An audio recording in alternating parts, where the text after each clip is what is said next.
ہم یہاں حضرت رقیہ بنت علی علیہ السلام المعروف بی بی پاک دامن کے مزار مقدس پر واضح بدعنوانی، عوامی فنڈز کے غلط استعمال اور مجرمانہ غفلت کو اجاگر کرنے کے لیے جمع ہوئے ہیں۔ ہم حکومت اور عوام دونوں سے اپیل کرتے ہیں کہ چند لوگوں کو فائدہ پہنچانے کے لیے یہاں کی جانے والی گھناؤنی منافع خوری کے خلاف آواز اٹھائیں اور اس قابل احترام ہستی کی منزلت کے مطابق اس مزار مقدس کی بحالی کا مطالبہ کرتے ہیں۔ بی بی پاک دامن علیہ السلام کا روزہ، جو کہ رسول اللہ صلی اللہ علیہ وآلہ وسلم کی نواسی بی بی رقیہ بنت علی علیہ السلام، امام حسین علیہ السلام اور حضرت عباس علمدار علیہ السلام کی بہن ہیں، اور حضرت مسلم ابن عقیل ان کی اہلیہ ہیں، اور آپ کی یہ مقدس آرام گاہ، اور اس طرح یہ روزہ بہت زیادہ احترام کے قابل ہے کہ جو کہ جنوبی ایشیا میں اپنی نوعیت کا واحد روزہ ہے۔ حضرت علی اجویری المعروف داتا صاحب اور ان جیسے دیگر اولیاء کرام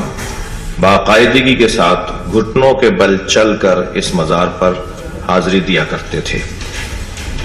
اس وقت یہ مزار مقدس محکمہ اوقاف کے زیر اثر ہے، اور محکمہ اوقاف کے زیر اثر شدید دھوکہ دہی کی لپیٹ میں ہے، اور غلط منصوبہ بندی اور غیر معیاری تعمیرات کی وجہ سے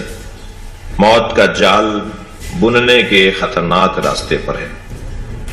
اب تک 2 کینال کی جگہ پر بنیادی ڈھانچہ بنانے کے لیے 19 کروڑ روپے کا خاطر خواہ فنڈ پہلے ہی استعمال ہو چکا ہے، جس کا کوئی نتیجہ سامنے نہیں آیا، اور نہ ہی کوئی جواب دہ ہے کہ یہ فنڈز کیسے اور کہاں استعمال کیے گئے ہیں۔ موجودہ ڈھانچہ خرچ ہونے والی رقم کے باوجود زنگ آلود اسٹیل کی بنیاد پر نامکمل اور انتہائی ناقص معیار کے ساتھ بنایا گیا ہے، اور خطرناک جان لیوا تعمیرات کی دراڑوں کو چھپانے کے لیے کلیڈنگ کی گئی ہے۔ یہ ان لاکھوں زائرین کی زندگیوں کے لیے ایک حقیقی خطرہ ہے جو آنے والے سالوں میں مزار کی زیارت کے لیے آیا کریں گے۔ موجودہ انتظامیہ کو مزید 50 کروڑ روپے موصول ہوئے ہیں، جس میں سے 34 کروڑ روپے 2 کینال کے معمولی جگہ کو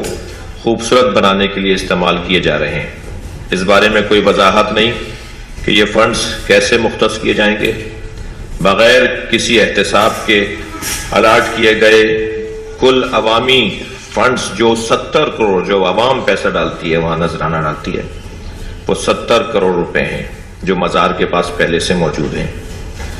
اوقاف کے پاس۔ لاہور کے احباب اور آنے والے زائرین وہاں کام کرنے والے آرکیٹیکٹ سے بھی کسی طور جنہیں ٹھیکہ دیا گیا ہے، ان سے کسی طور مطمئن نہیں ہے۔ ہم اس واضح بدعنوانی کو فوری طور پر روکنے اور ان کرپٹ افراد کے چنگل سے مزار مقدس کو چھڑانے کا مطالبہ کرتے ہیں۔ ضرورت اس امر کی ہے کہ احتساب اور منصوبہ بندی کے ساتھ مزار کو بہترین طریقے سے صاحب مزار بی بی کی شخصیت کے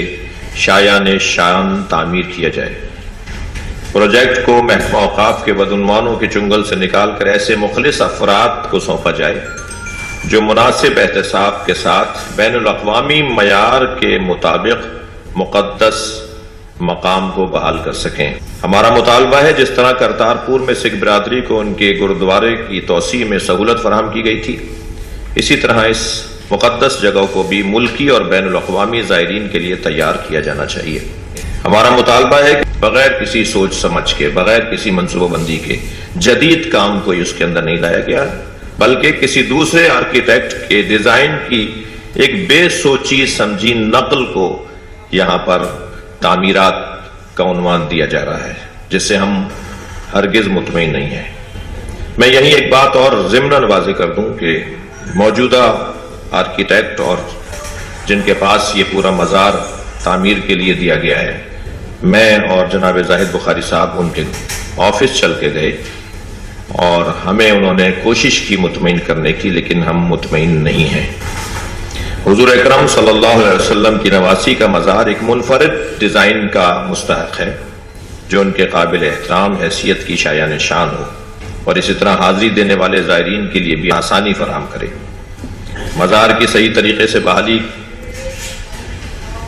مذہبی سیاست اور مسافرت کو فروغ ملے گا، زرعی مبادلہ آئے گا اور دیگر مختلف صنعتوں کو فروغ ملے گا۔ یہ پاکستان کے لیے آمدنی کا بھی ایک بہترین ذریعہ ہے۔ اس کھلی کرپشن اور نااہلی پر عقیدت مندوں میں شدید غم و غصہ پایا جاتا ہے۔ اس غیر معیاری تعمیرات کو فی الفور روکا جائے اور ارباب اختیار سے اپیل کرتے ہیں کہ اس کے ٹھیکے کی شفاف انکوائری کروائی جائے۔ مزید برآں بی بی کے نام پر مختص خطیر رقم زائرین کی سہولت اور حرم کی توسیع کے مد میں خرچ کی جائے۔ موجودہ ٹھیکیدار کو برطرف کر کے ان سے تمام حساب لیا جائے، نیز مزید رقم روک کر تعمیر شدہ میٹیریل کا جائزہ لیا جائے جو کہ انتہائی غیر معیاری اور زائرین کے لیے خطرے کا باعث، فوری طور پر روک کر انکوائری کے لیے کمیشن بٹھایا جائے۔ میں آخر میں 2 مطالبات اور کروں گا۔ ایک، حکومت سندھ جناب محترم مراد علی شاہ صاحب، ان کی پوری ٹیم اس مسئلے کو اپنا مسئلہ سمجھتے ہوئے سندھ حکومت، پنجاب حکومت سے، اور یہ کیونکہ مزار وفاق کے فنڈز سے بنایا جا رہا ہے اور آج کی موجودہ حکومت میں پاکستان پیپلز پارٹی حکومت کا حصہ ہے، وہ وفاق کی حکومت سے بات کرے اور اس مسئلے کو، اس مطالبے کو حل کروائے۔ دوسرا مطالبہ اور ایک خواہش ہے، جیسے حضرت عبداللہ شاہ غازی رحمۃ اللہ علیہ کا مزار اور اس کی تعمیرات اور اس کی تزئین میں جناب محترم ملک ریاض حسین صاحب کا کردار رہا، ہم جناب محترم ملک ریاض حسین سے بھی مطالبہ کرتے ہیں کہ بی بی پاک دامن کا مزار بنانے میں اپنا کردار ادا کریں اور جس شان سے، جس احترام سے، جس خوبصورتی کے ساتھ حضرت عبداللہ شاہ غازی کا مزار بنایا گیا، اسی شان کے ساتھ، کیونکہ یہ بھی امامزادے ہیں اور بی بی بھی امامزادی ہیں، مولا علی کی یہ بیٹی ہیں اور یہ امام حسن کے پڑپوتے ہیں۔ ہم یہاں ملک ریاض صاحب سے بھی، حکومت سندھ سے بھی مطالبہ کر رہے ہیں کہ اس میں ہماری بات میں آواز ملائیں، اور آخر میں وہ یہ کہ اگر یہ آج گفتگو کے عمل میں ہمیں مطمئن نہیں کیا گیا تو پھر ہم دوسرے مرحلے میں پاکستان کی سطح پر احتجاج کی کال دیں گے، جس میں ہمارے لاہور کے تمام سنی شیعہ اور کراچی اور اسی طرح دیگر صوبوں کے، سندھ اور دیگر صوبوں کے تمام اولیاء الہی سے پیار کرنے والے لوگ، وہ کسی بھی مسلک کے اور مکتب کے ہوں، وہ ہمارا ساتھ دیں گے اور ہم بھرپور انداز سے پھر مزار کی بحالی کے لیے مطالبہ ہی نہیں بلکہ پھر احتجاج کریں گے۔ والسلام علیکم۔ سید شہنشاہ حسین نقوی اور میرے ہمراہ شخصیات جو تشریف فرمائے۔